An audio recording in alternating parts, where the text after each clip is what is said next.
Hey there, guys. It's me, Robert again. I'm gonna be doing a review of GL Green Lantern number 25. As you can see, I got my shirt here. I'm all set up and ready for this review. All right. So this is I don't do a lot of just DC comics. I've been doing a lot of IDW stuff, and what's really been good so far. This story right here is not my favorite, but it's still a pretty good story.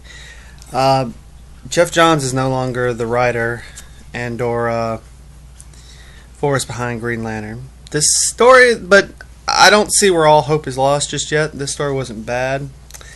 The cover art, as you can see, this right here, is awesome. I mean, two of my favorite GLs, absolute favorite GL, Hal Jordan, and Kilowog. Crazy, awesome cover right here. Anyway,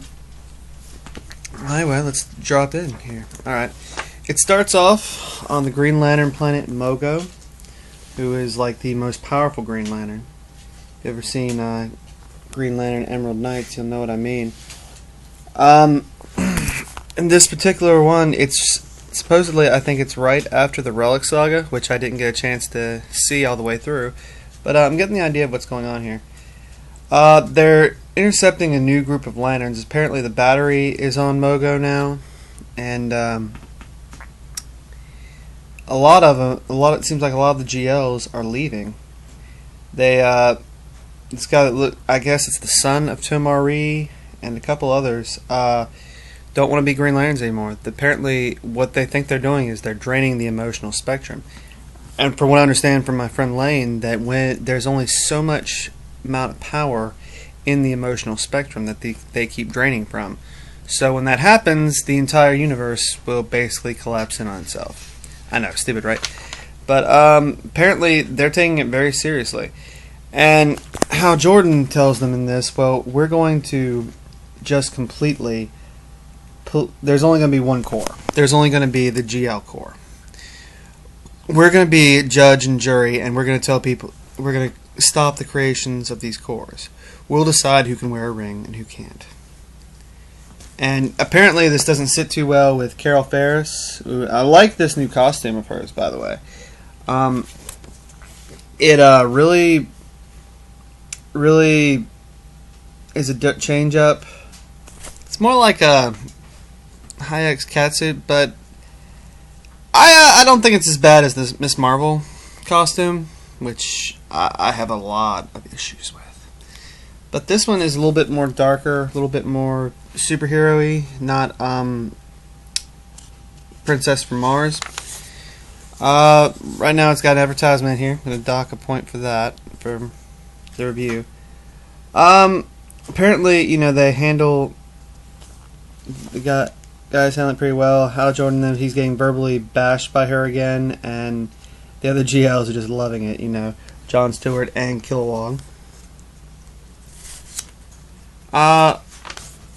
Love this art or whatnot.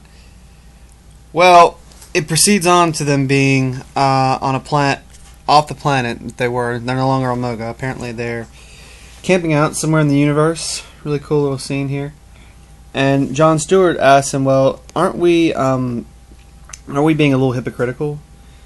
He asks him, we're policing the universe with rings to keep people from using rings.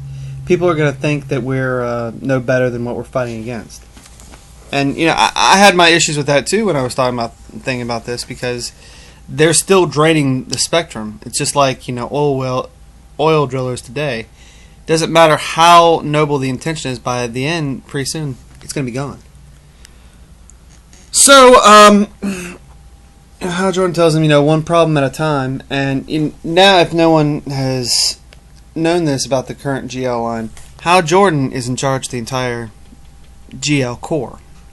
He is the senior GL, and he's having a hard time basically becoming the full leader of the GLs. I mean, he's used to being a one-show, one-trick pony.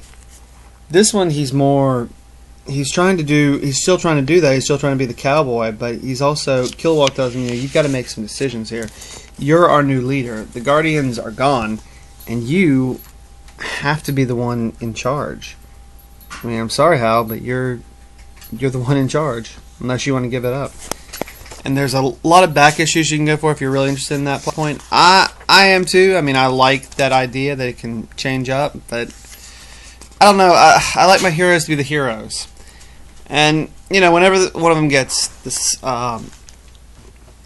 much of a responsibility, like my favorite comic in the world is Iron Man. When Iron Man became head of S.H.I.E.L.D., it just dulled him down to he couldn't do anything. This one, they're really trying not to, but I think, again, he's gonna have to step down. It's just the way it is. Alright, well, a couple parts of this back, there was another Star Sapphire that, in the middle, right before the Relic Saga, was released from prison and was taken by a Star Sapphire ring. They're looking for that particular person now, and they found some of her henchmen on there. They're really Hal Jordan is trying to do what he said he was going to do by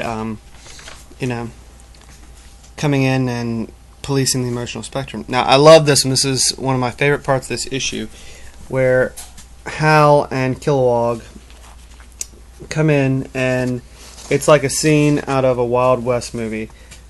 They're just going to go in here and bust some heads, and the guys flip over the table. They start shooting. Kilowog just walking. They're GLs. They can go in wherever they want because they're freaking GLs. And then, obviously they handle these guys with just the guns, and they start to intimidate them. Good cop, bad cop. The women are all very impressed. And, this one really funny part. He goes, the one woman goes, "Oh, so sturdy." "Sorry, princess. Woggy is on the clock." Kilowog. He's crazy. I love Kilowog. He's awesome. And basically Hal's just trying to get the information of where this Star Sapphire is. And, right at her henchman's darkest hour, she shows up. And they get into an awesome fight with the GLs. It's, Violet versus Green here, and she brings it to him, knocks him down, and, Kilowog versus this chick. I thought this was going to be over in a few minutes, but, they've got to keep us going for a couple more pages. So, it didn't end just like that. The Star Sapphire's name is Proxima, if I'm not getting that right. But, they tell her that she's under arrest for a lot of things. The other one of the most current one being draining the emotional spectrum. And, last moment, her henchmen show up to try and save her. And, really, everybody says that the GLs don't have enough constructs anymore. Well, this time, Hal Jordan used a frickin' bowling ball. A bowling ball. And it is just one fight after another. They are just, battering back and forth. This one was a really good just GL story. I mean, if you wanted to fight another GL, a couple GLs and just a good fight, this one has been so far so good. Proxima brings in a couple reinforcements to her side, and basically that's the end. I mean, they're trying to capture this one chick and turning the Corps into a new direction. I particularly liked this issue. I'm not going to say it's my favorite, and they've got rebuilding to do, especially after Jeff Johns is no longer on here. But 25, as far as the story goes, as an opening story, I'm going to give it a 4. And the art was consecutive throughout the whole thing. It did not leave me wanting as far as visually, so I'm going to give that a 4.5. The only reason why they're 4s and not 5s is because they had so many advertisements. That's one I do for all of them. Unlike my friend, I don't particularly like ads that don't generally apply to anything. If you're on a TV show and you're flying on a comic book. I don't want to see that. I've got commercials. I've got so many commercials in our lives. So right now, it just bothers me. All right, guys. Well, that's the Redneck review for Green Lantern number 25. 4 on the story, a 4.5 on the art. Only because of the advertisements. This is Robert, and thank you so much for listening. Goodbye.